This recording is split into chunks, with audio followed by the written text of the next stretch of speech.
Hello, in this video I'm gonna explain the master version of Torres.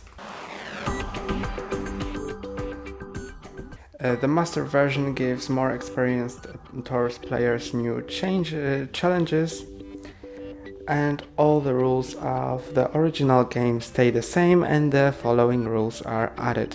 And the first one is a starting position of the castles. Instead of a standard starting position on these places on the board, players decide themselves where to put the castles, and they do it in turns. So from the first player they decide who starts. The first player can put the castle anywhere they want, so just one building blocks anywhere they want. And now in turns, in a clockwise order, other players add one block and 8 blocks must be placed, but there is a rule that another blocks must be put in must have 2 horizontal or vertical spaces between them. So if I want to put another block, then I cannot put it here nor here. Can't put it here nor here, but I can put it here when there's 2 spaces between them. And I can't put it here nor here, but I can put it here, and I can also put it here.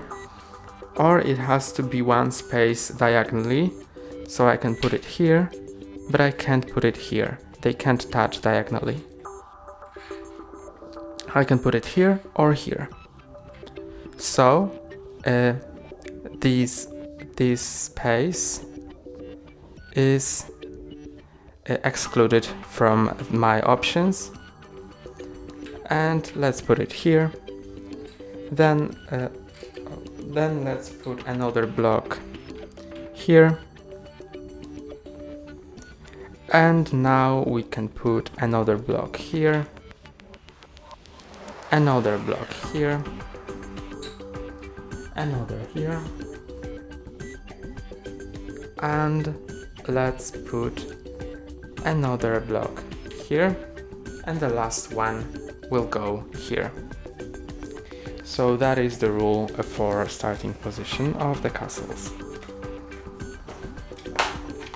Then action cards change the rules, and you don't need to buy action cards anymore. You just put them face up in front of each player. So let's take all of the blue ones and put them face up in front of the blue player, and the player can use them in their game without buying them.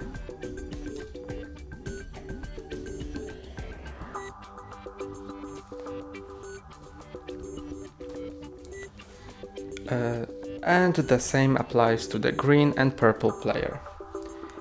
Then the master cards are added to the game.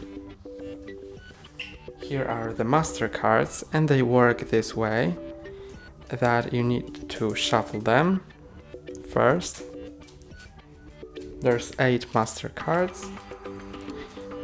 Shuffle them, and then when they are shuffled, put them, take one from the top, put all of the 7 remaining away, and this one, put it face up and put it somewhere for everyone to see. And that's gonna be a new rule, a new challenge applied to the game, and the meaning of that is on the supplement sheet.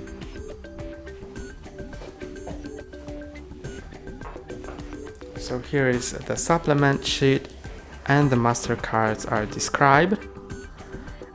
And this exact card, players receive 40 bonus points for having all their knights directly next to one another at the end of phase 3. And that's gonna work after the last evaluation, but some cards work after each evaluation and give you bonus points. and you may but don't have to fulfill the challenge. And the order of play changes as well. The first phase doesn't change